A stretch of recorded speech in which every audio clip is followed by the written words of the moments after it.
Hi, and welcome to A Queer POV. I'm your host, David Begor. In this episode, I'm sitting down with my friend, Kenny Patrick.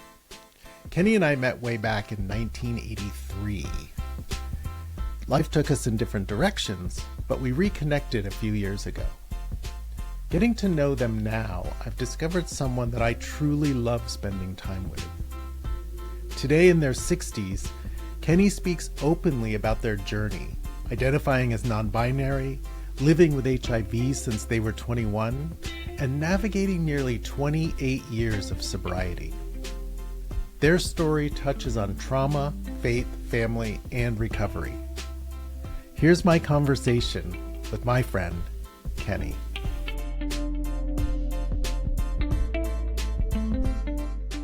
Kenny Patrick, welcome to the show. Thank you, Dave. How are you, my friend? Today was good. As I said before, every Friday or almost every Friday, I get to take an 87-year-old to get his groceries. He can't drive anymore, and he lives off of a canyon. It's too far to walk. And my connection to him is I rented a space from him when I exited a halfway house for alcoholism in 98. I met him and lived there for about 6 years and then moved away, and would just remember his birthdays. I would, call him. There's no texting with him. He doesn't have a device that would accept a text. But I would call him on his birthday, and he would always ask me how I was doing. And then I wouldn't talk to him again until his next birthday. And for reasons that I can't explain, in January of 20, I was near that part of South Park in San Diego, and I drove over, and I noticed his door was open and the screen was closed. And I went up and I knocked on the door, and his eyes just lit up, and we didn't know what was coming, of course, in January of 20, but then I was his sole touch to the outside world. Wow. Yeah, it couldn't have gone better. And now it's just become a really fun, and he's really cute. He calls it console money. So he'll leave a 5 or a 10 or a 20. He'll hide it somewhere in the console. Cute. Yeah. And he sweet. did that for the first year. And I'm like, what are you doing? And he goes, it's for gas. And I'm like, all right. This is one of the things that I find really beautiful about you is that you love community. You're really big into participating and helping out your community. Thank you. Yeah, I think it's an admirable trait because not many people do that. It's funny you say that. Again, that year in 20, because the brokerage where I work we're the largest number of agents and administrators of any real estate brokerage in the county, in San Diego County. And we really do have a sense of, and I've never enjoyed the word family at work. I think it takes away from real family. Mm-hmm. So, my chosen family. But we found ourselves, so used to being around each other and generally being, generous and kind to each other that there was days that on Zoom in, I don't know, say May of 20, June of 20, that there would be, 600, 700 people on a Zoom because there were that many and this is just from our brokerage, that were that many people who missed seeing each other. And one of those days, I think they used to call them Fired Up Fridays. They asked us to a guy named Jose Malara, who works at Ticor Title, reached out to me and said, would you mind writing down what you do to give back? And I hadn't really paid attention, but I ended up with a list of like one-time donations, and it could be $50 or $1,000. I could, I didn't really quantify. It's just, I've made one-time donations to these entities. I have recurring, donations to Planned Parenthood, ACLU, and whatever. And then I also described driving this man for his groceries and being on the board of a charitable foundation. And by the time I was done, I sent it and I was like, how do I have time to do anything else? and it was, anyway, to finish that thought, because there were so many people, there's someone I admire very much named Steve Games, who's just one of the most respected realtors, I think, in modern history in California. genuinely just an open and wonderful man. Knew my broker from Nevada, Florence Shapiro, because back in the day they were both uh, uh, with Prudential before it became Berkshire Hathaway. Okay. Anyway, I read this thing. I read my list for Jose, and he interrupted and he said, "That's fantastic." And it's funny sometimes. You might agree that when someone you admire gives you a thumbs up, it almost seems surreal.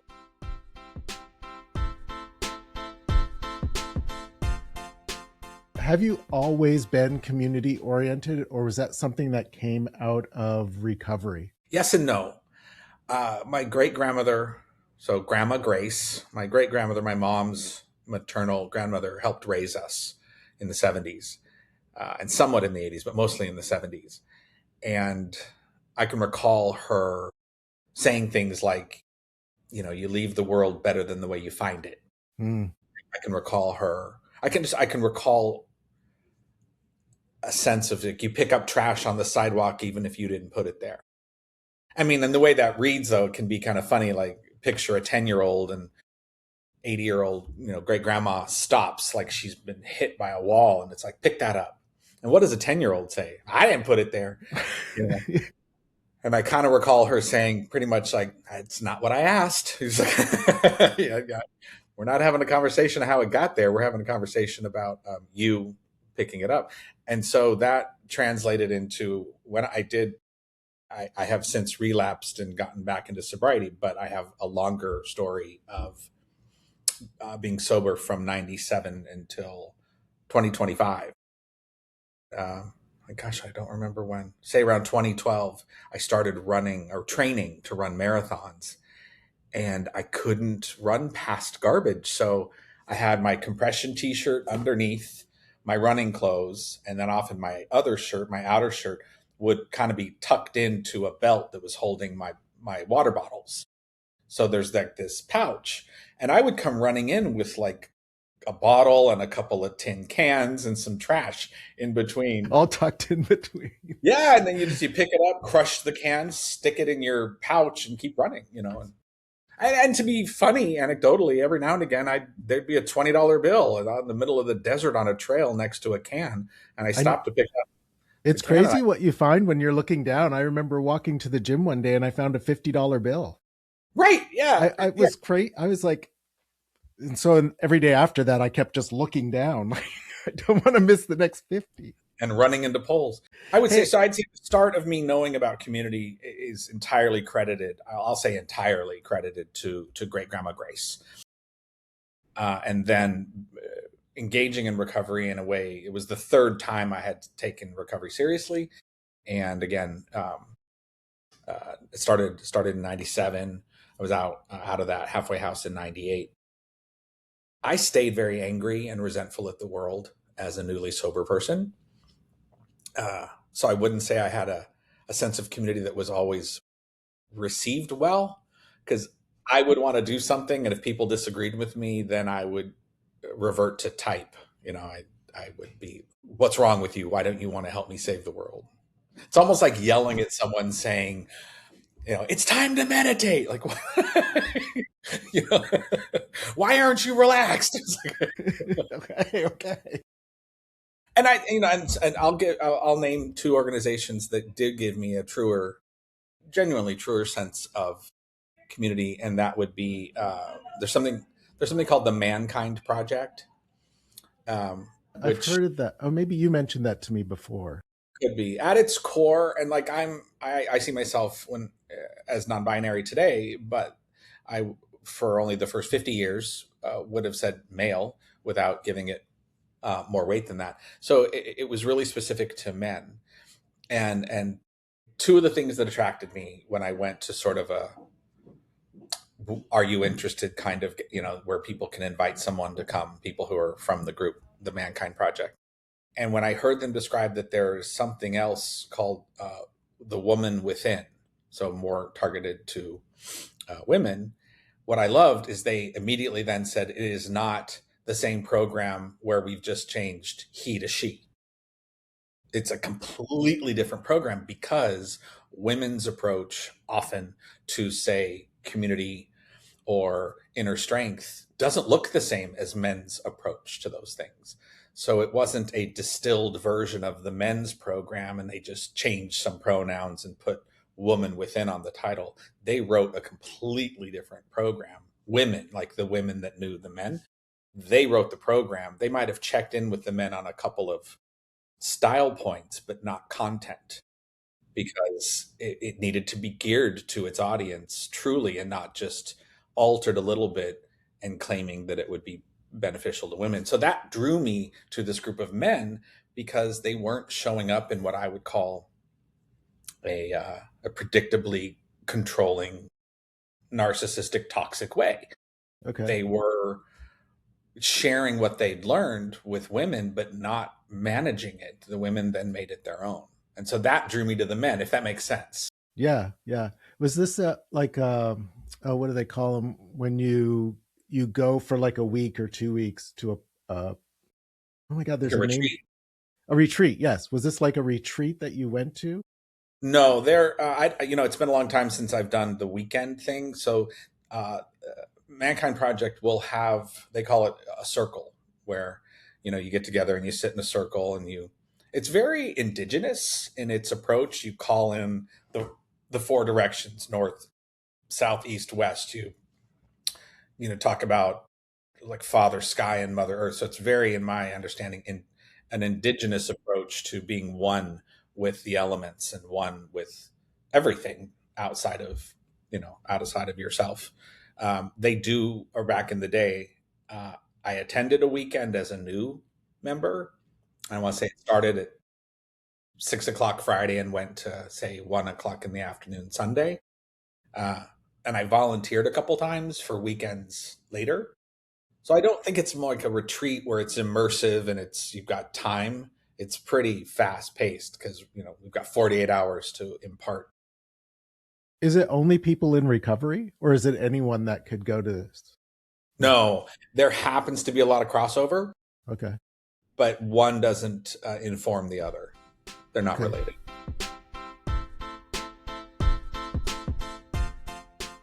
What was the catalyst actually that got you into recovery? And also because there was that time when I met you, and then there was time where we didn't see each other until recently, but we've been talking for quite a few years, and I didn't know for a long time that you had a problem. I mean, not that it's any of my business, but I was just wondering what that journey was like for you from around when we knew each other to eventually hitting recovery. Yeah. I kind of have to laugh sometimes because looking back at my behavior, I'm amazed that everyone didn't know that I was just running and gunning hard. The first time I went to a meeting seriously, like thinking I might want to be there, I was 18 and I was driven there by a family member, by my birth father, and who had been engaged in recovery for a while. And I thought I would take it seriously, but I didn't. I think I'd already gotten a couple of DUIs at that age of 18. So my solution was, I think, to leave the state. um, and the next time I attempted was because I frightened family members.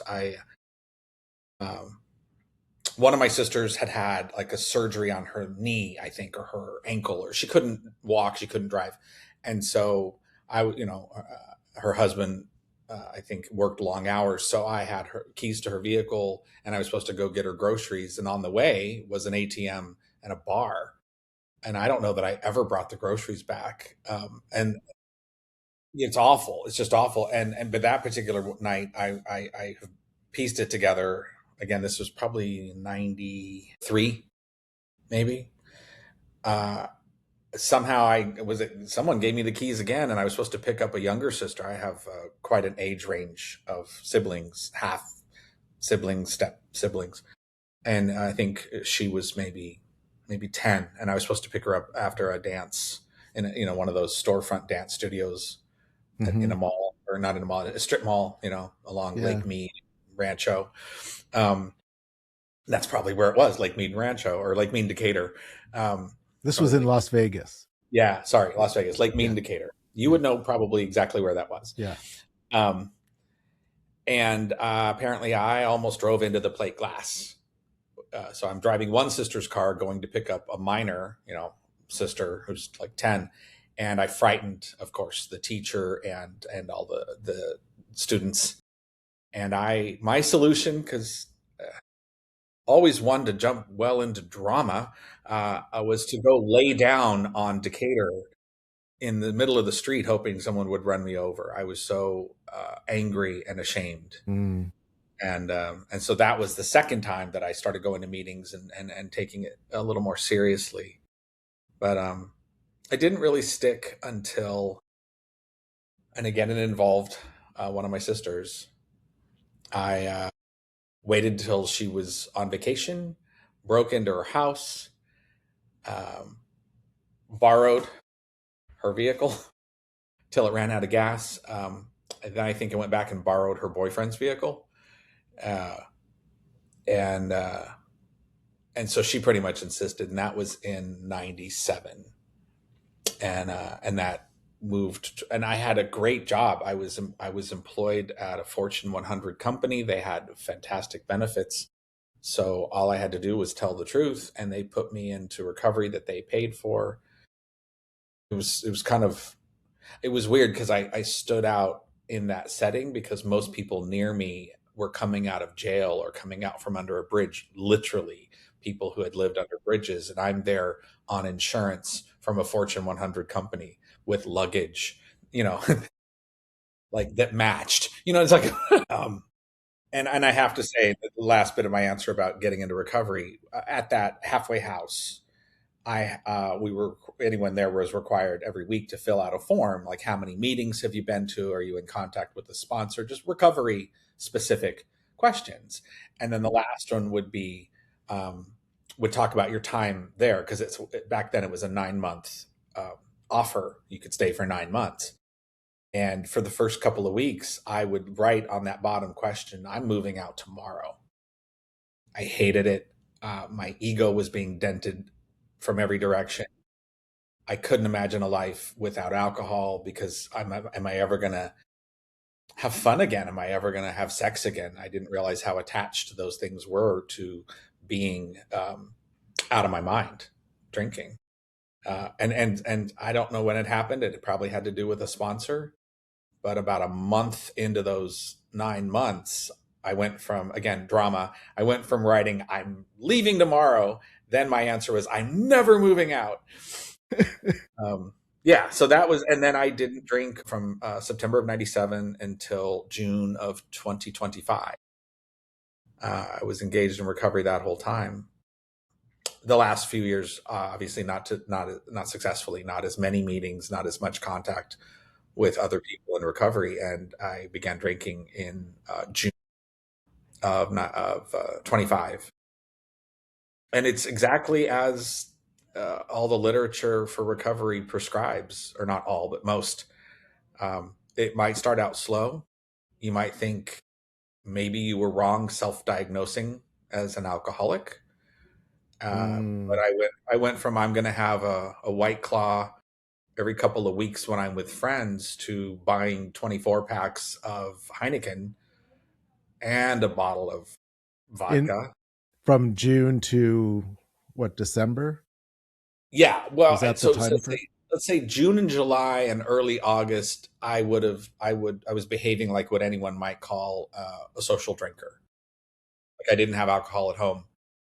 If I was out with people, I might order a drink or have a drink at someone's house. But by the end of August, September, I'm buying it and I'm drinking alone at home. And I honestly was pretty much hammered November and December of 25, which is awful because people rely on me, including me. And then didn't go out for New Year's Eve. And anyone in recovery will understand when I say that was evidence that I don't have a problem, because I didn't have to go out and party on the big party night of the year. So, more evidence that I've got this. I'm okay. Everything's fine. But 24 hours later, I found myself in Hillcrest in San Diego um, after dinner, after saying horrible things to someone I cared about, that I don't really remember, but I had already had 6 or 7 beers throughout the day. It's And the next, interesting.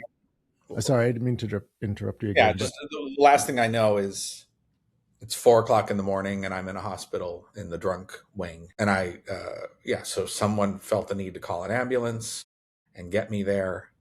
Uh, I didn't know that someone had called an ambulance until just the other day. I got something in the mail from the ambulance company, and it was a satisfaction survey. I don't remember. I didn't know there was an ambulance, so I don't know how to respond. I mean, I guess I can give a thumbs up because I didn't lose anything but my dignity. If I'm on, I didn't lose my phone, I didn't lose a hat, I didn't lose my watch. So they get bonus points for keeping me together and getting me to a hospital. I should answer the survey. But I anyway, re- I'm sober now.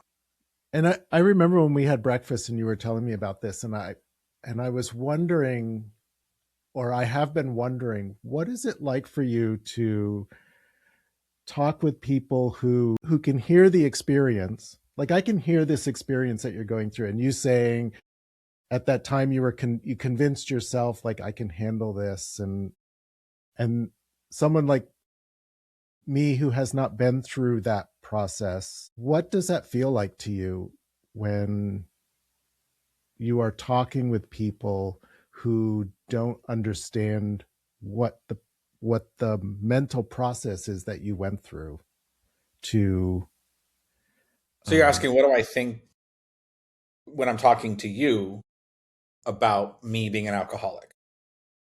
not only that, but like when you're telling me the story of like, oh, I convinced myself I can handle it because I didn't go out on New Year's Eve and I was a social drinker. And so you're telling yourself in your mind, you can deal with this. And I'm hearing this and I can say to you that I hear you. I'm, I support you. But in reality, because I've been thinking about this since our breakfast, I don't understand at all what you went through. I don't Ah, understand that process. And I was wondering for you, like, I'm having a hard time formulating this question, but it's okay. what is that like for you explaining it to people who don't understand what it is you've gone through? My knee jerk answer is I will speak, well, depending on context, like if I'm at work and I'm trying to get, because this has happened and I'm trying to finish a project with a deadline and someone wants to chat, I'm like, and especially if it's that, I'm like, this is one, we don't have the time, and two, this is not the setting. Right. But I'd say the only time I shut down when someone who doesn't get it asks me questions Mm-hmm. are the people who minimize. So what that would look like is I went out and drank too much and someone would cut in and say, "Well, don't we all sometimes?" Oh, yeah. So the only person that I won't continue to engage, and not that I just don't want to have a long conversation about my alcoholism with someone who continues to tell me to try to. They almost agree that I was justified in doing it. That's not Oh, healthy. And so when someone says, "Well, haven't we all at some point?" That's kind of saying, "So you're okay." yeah, they're minimizing what you went through. Well, and they're minimizing the reality that other alcoholics go through. I think that's when you go Yeah. back to the word community. Well, the, in my experience, and all of this has to have the disclaimer of each alcoholic has their experience and their approach, and hopefully we all end up at the same goal of uh, being of service. I had stopped being of service for years. I wasn't sponsoring new alcoholics. I wasn't. So that's the failing for me, as I understand it. For me, is I just stopped. It goes back to the. It's funny I hadn't put that in the community category, but I need to rebuild my recovery community, and that would include new people New who, people going through recovery, just starting recovery, yeah, because it keeps you, I guess, in touch with where you once were. yeah, it's grounding. It does keep in touch where I once was, and it also continues to remind me where I will go if I'm unchecked. It's like a bipolar person. They're fine. They present as fine. They seem so grounded and chill and level because they are properly medicated. Mm, So it's a disease that tells you you don't need your medication anymore. Just like it's a similar diagnosis, your disease starts to convince you you're fine. And then you stop the medication. And the first people that know you're not fine are the people that are close to you, that love you, that are in contact with you. I guess one of the things I appreciate is that you are really honest and open with me when we talk about it, and willing to explain. One thing I don't get from you ever, and it may be just because we're friends and we love each other and we care about each other, is that you are very patient with my questions about it, Hmm. and you're very open with what you've been through. I've never gotten the sense that you were like, you know what, shut the fuck up, I don't want to talk about this. So I've got a good poker face is where you're going with this. Yeah. I mean, because I like to ask a lot of questions. I like to understand people and like what they're going through. And I know that you would feel comfortable enough to say to me, I don't want to talk about that right now. At least I hope that you do. For sure. Yeah. I trust you and to say things that other people might decide are uncomfortable or rude. Thank you for saying that. I honestly, I don't know if it's a sponsor that I had, or maybe again going back to Grandma Grace, or but one thing that I recall being given to me back in 97, 98, 99, hearing it not so much at me, but sometimes being said to me. Sometimes I would just overhear, other people in a meeting talking, is even when we're not surrounded by recovery or we're not necessarily engaged in a recovery event, we become the poster child for recovery. If people know that we're in recovery and then they see us cussing somebody out for no reason, um, at some point someone's going to be like, that's how alcoholics are. So it's almost like you have to, turn on, turn off. Right. And I'm not saying that it's that cut and dry, but I have to be, for me to, what if I'm always rude, or really just so wound so tight in answering recovery questions that it makes it look like recovery is just not fun Right. or not worth it. So uh, Yeah. it started out, I was faking it. If I was patient with someone and I didn't really want to be, it was because I had this back thought thinking, don't be the ugly poster child, be the right. Yeah. But I will say it's evolved, and I'd like to believe it is more innately my character now. But I have to own that at first, no. No. When you first started recovery back in, would you say 97, 98? My last tour of recovery, yeah, that was a long time, was 97 to 25. And you said that you went through a period where you were angry. I don't. I wanted to embrace all of it, and all of it being of service to the newcomers. Um, there's a lot of connection to. Well, I saw the God piece because the word God appears often in the recovery program that I'm in, the meetings that I would go to. And I'm intentionally not necessarily calling it out because it is supposed to be just us that are there. We're not supposed to become spokespeople for any given recovery group. Um, uh, I I've been to enough pride parades where the fundamentalist Christians were berating and yelling with bullhorns and standing on their holy book as a reason to try to make me cry. So when I get into recovery and I have to embrace that narrative or dogma, it's a hard fit. I have evidence that these people wish I didn't exist, and they're actively willing to participate in making sure I don't exist. And now I'm supposed to lean in hard with them in order to have a sober life. That's hard to That reconcile. would be hard to reconcile. Yeah. So the angry it wasn't entirely that, but that was a big part of it.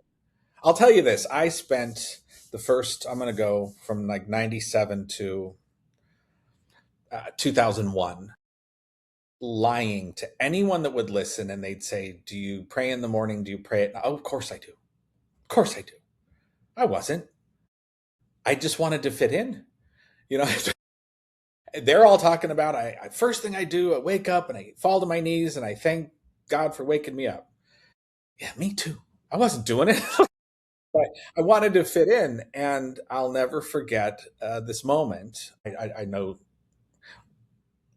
she wouldn't care, but there was a woman who was lovingly known as Cosmic Carla, and she had some physical stuff. I think she'd gotten run over by a car when she was on a bike or some kind of horrific thing, and so she didn't have to, she was disabled physically. She'd like broken her back, or I don't know what it was, but she chose to then she would be the leader of a recovery meeting, sometimes like 5 days a week at different places. And so I would see her a lot. And I'll never forget one day after I shared about praying every morning and every night, she beelined right for me. And um, I love the lesbians that make the little queer boys shiver. You know what I mean? Like, you know exactly what I mean. Yeah. Like, and this is not a pejorative at all, but like the right kind of dyke can like is so much better than like the birth father I had. Do you know? Like a I know 70-year-old exactly what lesbian you're talking about. with chew in her lip. I'm like, I will do everything she tells me to do. You know what I mean? Like that's not Yeah. a like the right dyke for me is going to keep me just where I'm supposed to be, and that's Cosmic Carla. A joke I like to say is she's the kind who probably kickstarts her own vibrator and like rolls her own tampons. Anyway, but that helps you or anyone else that might hear this know. The picture is clear. And I have love for this group of people. However, they're a very specific person, right? And Yeah. so she comes up to me with that energy and just literally like kind of pulls me by the sleeve. We're going for a walk. And we start walking and she goes, I don't care what you say. You don't have a God. You don't have, spirituality. And I'm like, yeah, I do. Uh-huh. You become 6 years old. You don't know. And it didn't matter how much I argued with her. She goes, you don't. And she goes, look, I don't know what kind of God you're supposed to have. I don't know if it's supposed to be attached to a brick and mortar church, or she goes, I don't know. And she made it easier. She's like, what do I know? She goes, here's what I do know though. She goes, the one thing I'm certain about is when I'm walking alone on a street and I imagine a higher power with me, I feel a little bit warmer and a little bit safer. And now me, who'd been arguing with her, is crying and hugging her because she nailed it. All I wanted was to feel a little bit warmer and a little bit safer. And I was actively not doing the things that might get me there. Fucking Carla. She was, she might still be around. I took her to lunch about 7 or 8 years ago. I tracked her down and took her to lunch, and I reminded her of that story. And of course my ego, I'm a Leo, I'm queer, I got some ego. And I'm like, do you remember? And she was like, she's like, no, smoking a cigarette like this instead of like, you know what I mean? She's like, I don't remember. I'm like, but you don't? And she's like, what's your name again? It's like, so she's kind of like a touchstone or a turning point for you.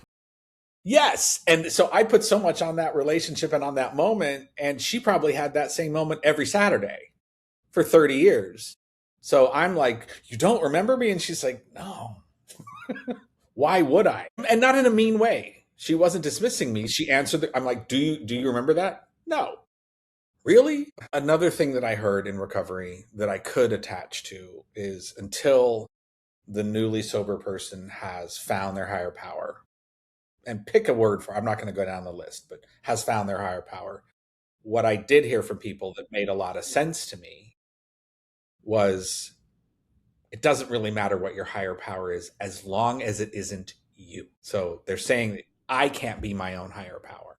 So that, and that's still where I am today. I don't Okay. lean into any organized faith that's out there. I don't know that my higher power has a shape or an image. I go back to Carla. Do I want to feel protected and a bit warmer? And if I'm honest, well, here I think you'll like this. So I don't know when it was. Maybe I was about 2 years in being sober. So let's say 99 or 2000 would be the year. And I'm at a speaker meeting in La Jolla, and there's just a different energy based on where you go. And La Jolla's got a couple extra bucks in the bank, so there's a different energy often when you go to different meetings.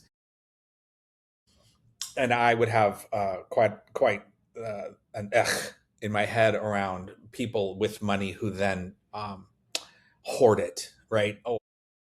Or less community minded, and it's they're all about the money and seems like they're not about much else. And I'm not stigmatizing La Jollans. I'm just saying I met enough people at meetings in that area where I'm like, I don't really want to go. And this one Saturday, I didn't want to go, but my sponsor's like, we're going. It's a speaker meeting. We're going. And there was this guy, and this is what I remember. So some of this might not be true. And if I ever track down that sponsor, he might have a different version of it. But this is what I recall was there was this guy who looked unhoused, had the ZZ Top beard, probably had critters living in it. I mean, he lived in the parking lot of a church, um, but doing okay for himself. It's La Jolla, and he would kind of look in the windows or sort of hover. And I'm newly sober, and I'm like, I'm gonna go get him, and nobody would let me. My sponsor's like, we do not go get anybody. We embrace them when they're here. We don't go get anybody. And I'm like, you're all monsters. You could. I was just so. I was undone with what I thought was they weren't doing enough. But then one day, I recall that he stepped like 1 foot into the room, and a woman went racing for the door. And in my mind, I have a prejudice that she is going to do everything she can to make him go back out because he smells. He's rough, right? And this La Jolla woman, I'm like thinking all my fears are true. She's going to kick him out, and she grabbed his shoulders and hugged him and said, "Welcome home." And he started to tear up a little bit, and she never stopped touching him. She kept like on his shoulders or holding his hand, which Wow. looking back, if you think someone like that, the only time they get touched is maybe teenagers who go out to pick on homeless people or the police handcuffing them, right? Yeah. They don't get touched lovingly, right? And so I'm watching that. Now, then she did revert to type because then she turned to the room and she's like, I need a chair, I need a pillow, I need a coffee, I want some cake, and then I'm like, there she is. I know her, but so she was very much her, right? But she was in service of him in that moment. And so for a long time, I would go after meetings. A bunch of us would gather up at a coffee shop that's long gone, but it was in North Park in San Diego called Claire de Lune. And a lot of us would go late, like right before they closed, and just no matter what meetings we went to, a group of friends, we would all gather there. And one night it happened to be, what does God look like? And nobody ever asked me because they all knew I was not going to answer the question. And that night, when someone said, what does God look like? I put up my hand. I'm like, I have an answer. And they're all looking at me like, you? And I said, God is a 60 to 65-year-old Black woman in a Chanel suit with the perfect Chanel beads holding this homeless guy's hand. That's who God is. She could stand to lose 20 pounds, but you talk to her about it, it's at your peril. You know what I mean? And it was great because for a long time, that was God, was this kind of chubsy Black woman in a fabulous skirt suit and fabulous shoes, like, and the right beads. I mean, that was for the longest time. And that's a great God for a queen. You're like, what does God look like? Her. But today God is anytime I see kindness. And Oh, it that's stops quite there. beautiful.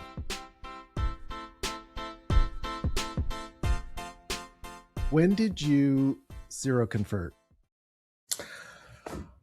I don't know that I need to keep disclaiming, but I may have approached it from a sense of drama. I don't believe that. I don't Yeah, believe that about you at all.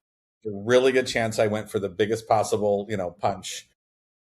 I turned 21, so August of 86, 1st of August of 86, I turned 21, and something in me said, you're an adult now. You need to find out like what's going on. And so many of my friends had either said that they had HIV or not said it, but it was starting to show on their body and on their face and their energy. And you'd see someone out at the club, like at a Sunday, at a tea dance. I don't know if I doubt that expression still exists, but Does it? I don't know. I don't think it does, but going to a margarita and beer kegger at a disgusting bar at 11 on Sunday is a tea dance, right? And yeah, I think it was a Fire Island thing. I've never been there, but you'd see someone and they'd be fine, but then they would say that they're going to start the pills. They're going to start the medicine that was being prescribed in the 80s, which was AZT with a sidecar. You know what I mean? On a rocket, right? And that's what was killing people, because AZT at its core is just chemotherapy, which the goal is kill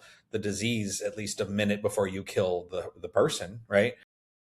Sadly, that's what cancer patients have had to face for decades, right? Our community started to face it with that.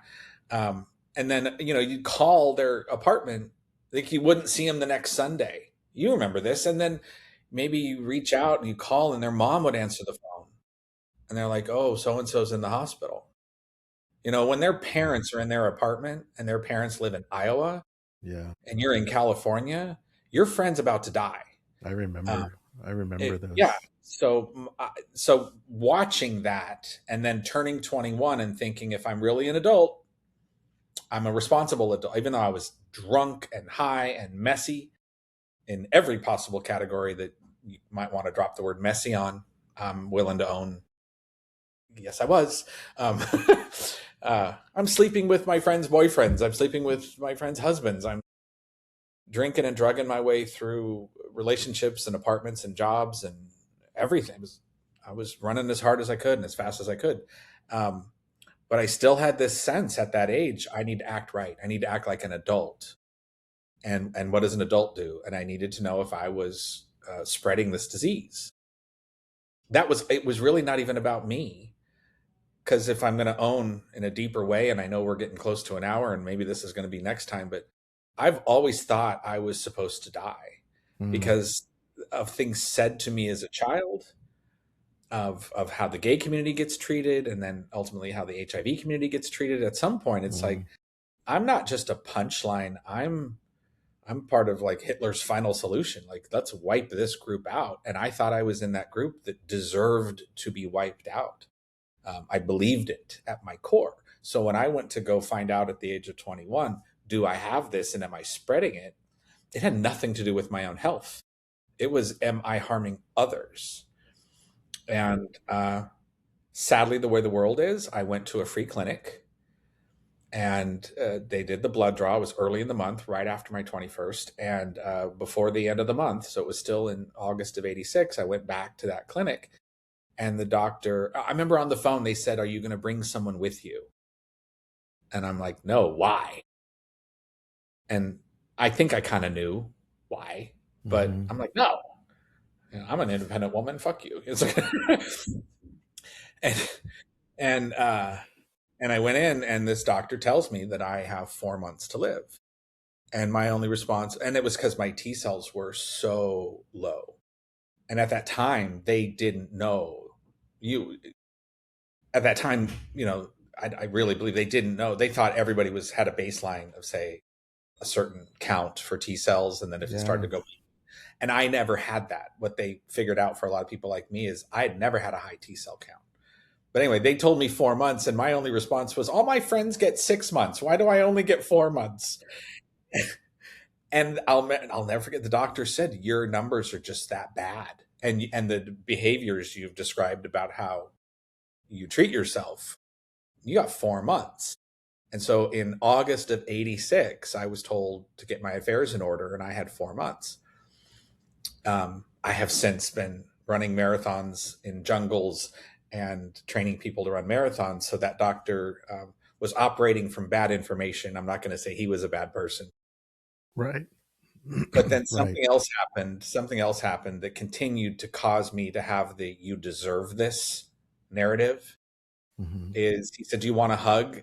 And I'm like, "Sure." I don't know. I mean, sure. And he hugged me, and both of his hands grabbed my ass.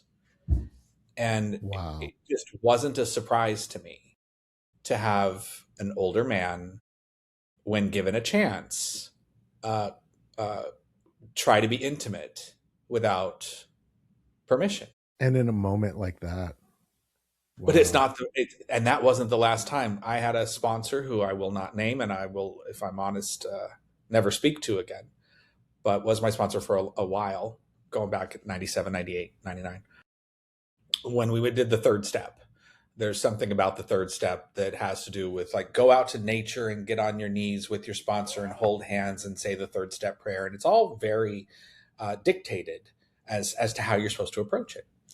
And so we chose Morley Field, which, if you live in San Diego and we're here in the 80s, some shenanigans went down in Morley Field right after nightfall every day of the week, and twice on Sunday, because there would be a tea dance around the corner. More, I got to know people well in Morley Field without knowing their name as a teenager and a young adult. So, but it's a beautiful park during the day. There's Anyway, Morley Field. It's in North Park. And so he asked me, my sponsor, where do you want to go? And I said, well, Morley Field's got good parking, and there's really big open grassy areas near the parking area. And I didn't think about my past in Morley Field. I'm like, just during the day, it's beautiful and green, and there's kids playing. Literally, it feels like a movie set. There's kids playing softball and tennis. So I thought, what a nice setting, right? And we get on our knees. And this is an older gay man who's my sponsor. And we get on our knees and we're holding hands. And I've memorized what I'm supposed to say, the prayer. And we're supposed to say the prayer together and then talk about what the third step means to get to the fourth step. And it's all very laid out. And this sponsor, while we're on our knees holding hands, says, now, before we get started, I have to be transparent with you. I've always been attracted to you, but my higher power has kept me from doing anything. And again, my mind went to, this is just my lot, is I'm going to have people come at me. Now, I've joked to try to bring levity to that, is, it wasn't the first time I was on my knees with a man 20 years older than me at Morley Field, but luckily it was the last time. What do you think about that kid now? When you think about yourself? Yeah. I still have a lot of sadness. It's sprinkled with hope. I survived a lot of stuff that other people did and a lot of stuff that I did. Yeah, I would say I've been told by psychologists and psychiatrists that I've hired, or if I've been in a room where they're speaking, survivors of severe trauma have two paths. You either become like the people that harmed you, or you will do everything in your power to make sure no one else has to go through what you went through. And I've been both of those paths.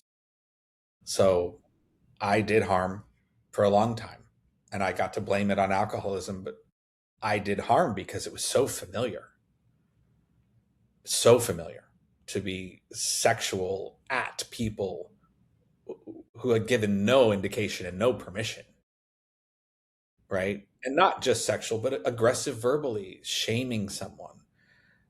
And luckily the shift happened with, I mentioned the the Mankind Project. We could talk more maybe another time. There's actually an organization called Landmark that I attended, no retreats, but some weekends, and and and um, and there's been outside groups that have helped me put myself right sized. Like what the biggest gift Landmark gave me was the birth father. My birth father stopped being monstrous when I would close my eyes and imagine who he was. He was just right size. He's still an asshole, but he's not bigger or smaller than he really is. Oh, okay. So I lost the narrative of him being monstrously sized and able to hurt me. Wow. Now Okay. he's just another asshole on the street. And Landmark helped me, not around him necessarily, but everything is, if you can keep yourself and your perception of what's happening around you right sized, I think that does lead to happy and to peace and to warm and to safe.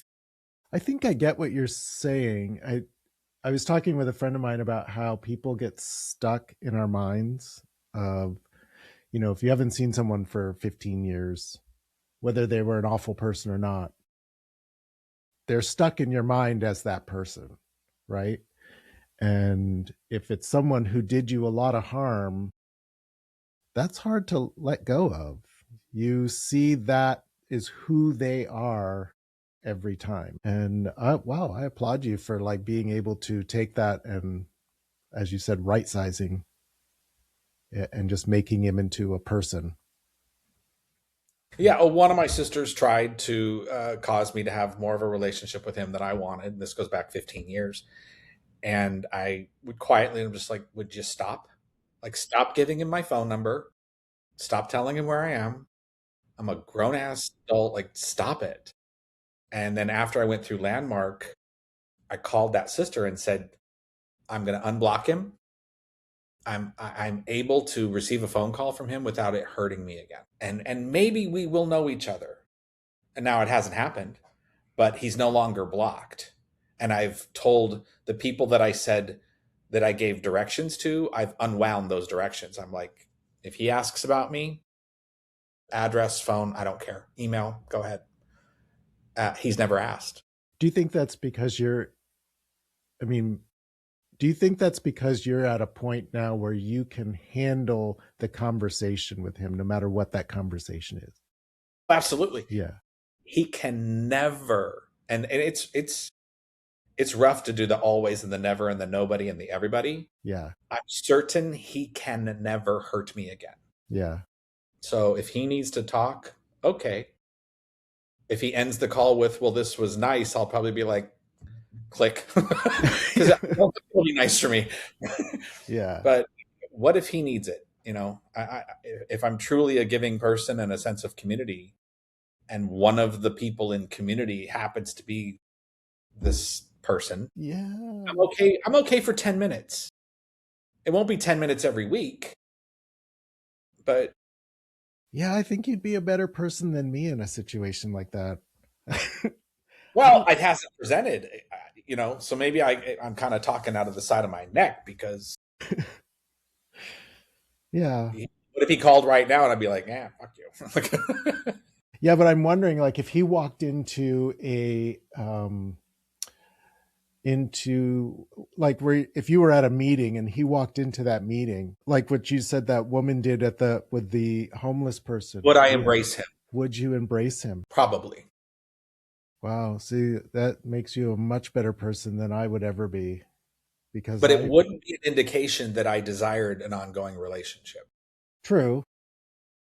And I think I heard from someone who I used to call my nephew, no relation, just I knew the parents and it was a good fit to call this youngster nephew. He hardcore in junior high school was bullied and then was not going to forgive the bully. And I don't know that it was only me. I think several people, several elders near him as he got a little bit older and was approaching high school said, are you aware that forgiveness has nothing to do with the other person? They don't even have to be in the room. They don't need to know that you've forgiven them. And forgiving someone doesn't mean you're unwinding stuff and going back to the playing tetherball in the sixth grade. And it blew his mind. He went, so I can forgive him and I still don't have to talk to the fucker? And I'm like, no. And Is that it was a moment.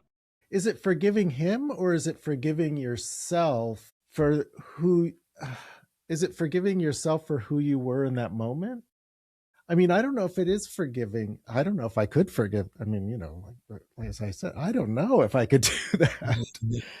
I mean, I had some bullies that I just still, I'm not forgiving you. If I ran into you today, fuck you.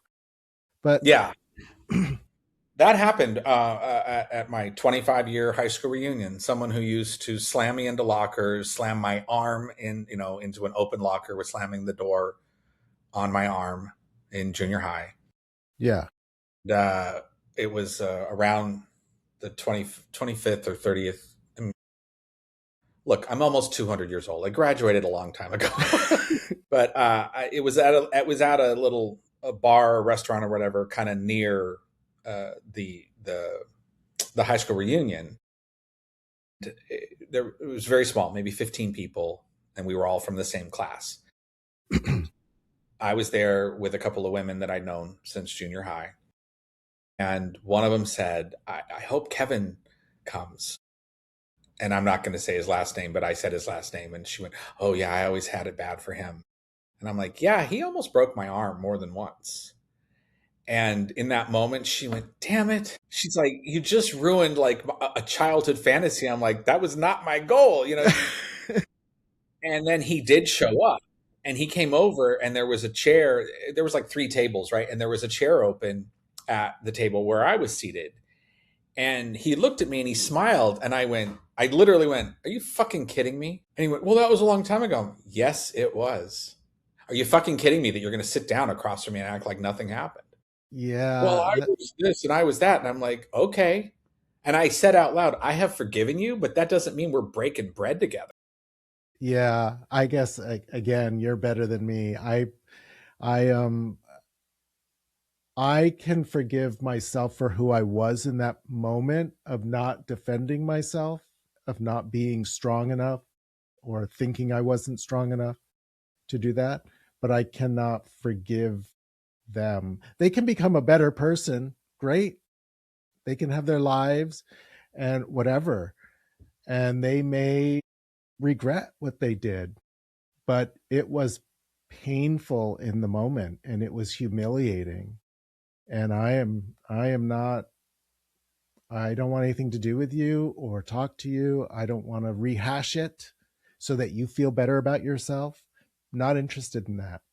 What I am interested in is letting myself off the hook for not being the person I thought I should have been because of the time period or whatever. Yeah. Ooh, can you hear it coming out of me? Oh my God. Still mad about it. Well, one thing I was in going through the steps for recovery, um, which I did take seriously back, in the late 90s, there's the what is my part piece. Mm, And those of us, and it came up in Landmark as well, where someone who was horrifically, a woman talked about being raped when she was a little girl by a family member. And then the next thing that swoops in is the conversation about forgiveness.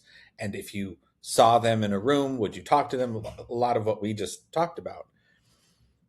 In recovery, what I was given that I rejected, which kept me in the angry place for many years, my part so the sexual abuse started when I was very young, but I lied about it.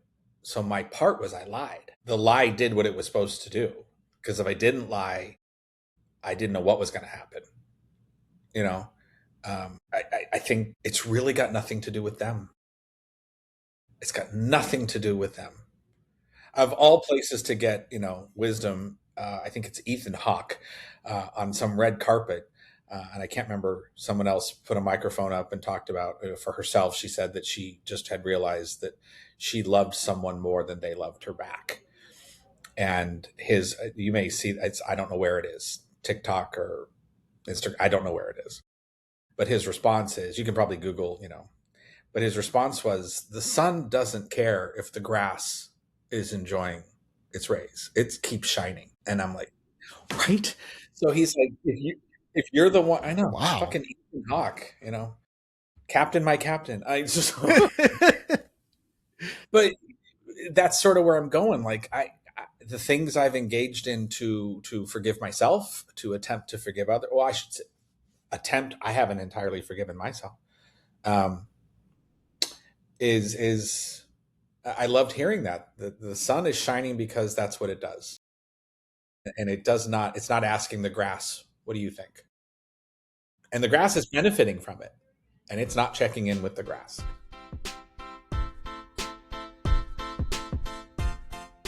Okay, I just have one more question because you have mentioned that you are non-binary, and I wanted to ask you about that.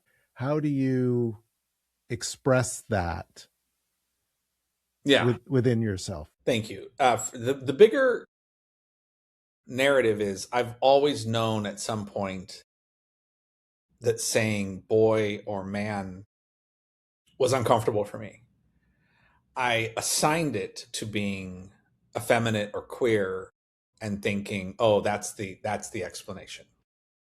And then I'm meeting, and everything I'm about to say, please put the disclaimer on it of what society has decided. So when I say someone who's uber masculine, it's under the umbrella of whatever society has decided is uber masculine. It's not necessarily what but we all start to agree at some point that a mustache is uber masculine. But I don't know if you've met very many Italian grandmothers. They all got mustaches. You know what I'm saying? So, right. So, I mean, but society has its dictates of what is a woman, what is a man, what is this, what is that. And so I just, in that narrative of what society has agreed is masculine, I couldn't find myself. And then as I got older and found myself with a lot of hair on my chest and my back and my ears and all the places that aging does these things, I almost had a reset of like, am I wrong? Am I really a man? Because men have hairy backs. Men have hair growing out of their ear. Blah, blah, blah. You get where I'm going. Like I almost doubted. And quite honestly, there is a person out there named Jer, Jer, who I met a couple of times and admired very much. Jer runs, or when Jer was living here in San Diego, would run up a mountain called Cowles Mountain, which has a lot of rocky twists and turns to get up to the top. And it's sort of a day out. There's I think Parks and Rec like manages some bathrooms and parking and because so many people go there. And once a year, Jer would run. Jer had been a Marine and would run up and down Cowles Mountain as many times as possible in 24 hours without stopping. And I met Jer through some other people I was training for marathons who were also in the military, and they knew about Jer. And so it would really benefit Jer to have someone running alongside. And so 2 years in a row, and my memory of this is I would be like 3 a.m. to 6 a.m. So I'd get there at 2:30 in the morning and run for 3 hours with Jer up and down Cowles Mountain, talking to Jer and making sure I had extra water. And back then, Jer was Jeremy. And what, again, I would agree, just smoking hot, uber masculine dude. Just like, are you a Marine from Texas? Are you fucking kidding me? You know what I mean? And now we're wearing tight running shorts and running. I'm like, I'll run behind you. That's fine. You know, it's like, and so that's how I knew Jer. Without really, we never had lunch. We weren't friends, but I was there to be supportive, and so we had some contact.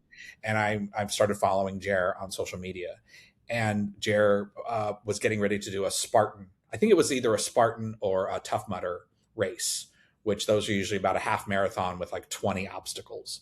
And I've run a few of those. And Jer was online saying, like 4 hours before the start, I can't find my pink plaid tights. I can't go on a run like this. This is my good luck charm, is my pink plaid tights. Because a lot of us have running tights for running in the cold, right? Mm-hmm. And Jer was just in a fun way, but just like, what's going to happen? Like, I don't, my team needs me. I'm going to be out, and I can't find my stupid fucking tights. And a group of Jer's sphere of people were coming in with gay stuff, like, what's wrong with you with pink tights? And Jer's like, you're not listening. These are my lucky tights. Like, get off your dumbass, because I need my pink tights to run this race. And what's wrong with you that you're fucking bothered by this, right? Yeah. So now I'm admiring Jer. We never saw each other again. Jer moved away and was no longer doing the Cowles Mountain run. But I was watching, and Jer would do boxing stills and had long hair. And there's this one where the light is catching the sweat in the hair during the punch. And you're like, get me some lotion. You know what I mean? It's just like, seriously, Jer was that person for me. And then on Facebook, Jer was in a dress or a skirt and a halter top and this smile, this huge, unstoppable smile, and a description of how Jer saw themselves. And I thought, if that fucker can be non-binary, so could I. So it was absolutely because of representation, and it came from someone I would have labeled as uber masculine. So that was the catalyst to say it out loud to myself, was seeing another person who you don't get to question their masculinity. Look at them. Look what they do. This is a bro. This is every possible bro dude. And then a dress and a halter top, bringing a big smile. I'm like, wow. I didn't say it out loud to other people for years, but I got to say it to myself. And then that became awful because now I'm an island, right? Oh, I'm isolated. okay. Yeah. I know what I look like. If I part my hair in the right place, shave my face, and put on an Armani suit, I look like a Republican senator. I'm not stupid. I know what I look like. Nothing could be further from the truth. But I know, again, what society's looking for. I mean, watch the news. Anybody unattractive reporting the news? No, because somehow we think if they're pretty, it must be true. Anyway, I'd say the biggest thing when I said it out loud was at the brokerage level, because I'm in real estate. It's a large brokerage. I do give a lot to newer agents. I'm constantly, when I get work or help from an admin or a manager or even the owners, Yvonne and Peter, I mean, they're all so available and such open people that I work with. So I just did a group text with everybody, Yvonne, Peter, upper level management, mid-level management, anyone I might trust, coaches within the company who aren't necessarily managers, and I don't know, 15 people. And I did a group text and I said, this is a FYI.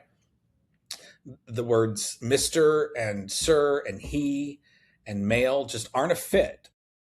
So my presentation was, it's just not a fit. I'm not saying it's wrong or bad. It doesn't fit. And then I had fun with it. I said, so pick a pronoun. I like she sometimes, they make sense to me, but really just using my name, Kenny, is the best fit. I said, or have fun, be like that asshole in the corner that won't stop talking. That's a way to describe me. I wrote that. I'm like, how about badass unicorn?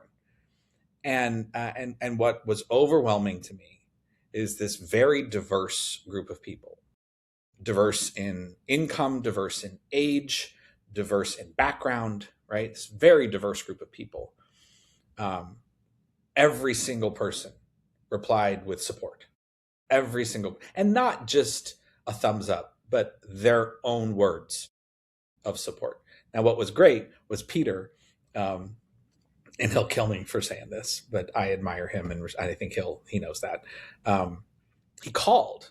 If you think about it, this is a person who's overseeing roughly any given day 12 to 1,300 people are relying on the two of them, Yvonne and Peter, to keep the business going so we all have careers. Mm-hmm. And he called me. And to me, that says something. He took the time to pick up the phone and dial my number. Yeah. And he's got big responsibilities and tons of people calling him, right? And it was just very cute. He goes, did you send that? Because yesterday I said dude to you like 17 times. And I'm like, and I remember, and again, Peter, I apologize if this isn't exactly how you remember it, but I remember kind of going, Peter, it's not about you. And he laughed. He goes, okay, good. I just didn't want to. Okay, well, cool. Well, I got to go. So, all right, dude, bitch. And I love that he, in that moment, edited, right? He's, dude. And then he went, but he goes, bitch. And I go, okay, thank you. And we're going to have a whole separate conversation about that. So, I mean, I don't know if that answers your question, but I have been, Yeah. I guess I get to say I've been fearless in telling the people who rely on me who I am. Because for some people, it will change how they rely on me. For Mm-hmm. some people. Yeah. And I wanted everyone to know who, and I will say it anecdotally, and we can stop, but there were great responses. So this is not to diminish the people who, anyone else, but one of the biggest standout is Anthony, who's my office manager. And Anthony's, I want to say, a football player from Iowa, right? Um, and I don't even know. I guess he's, at the time, he would have been in his late 30s. But I have a private office within the bigger office. And the next morning, he did a text like, I got you kind of text. But he opened my door. He looked in to see if I was, working or on the phone, and I wasn't. And he opened the door. Oh, and I had written one of my pronouns could be queen, but it had to be Kween in all caps. Or I wrote, or you could say girl, but it needs to have 17 U's and you have to growl. Earl. And so I had written, choices, right, of how to address me. And literally it was like, I don't know, 8:15 the next morning, he opens my door and he goes, Queen, and slams the door and walks away. Like that phone call from Peter and that moment at the door from Anthony, and these are straight men who I spent a lifetime not trusting straight men. They were two of the biggest supporters, not just on a text, but they gave me a bit of themselves and said, I don't just see you, but I'm so the only time I get defensive around it, the only time.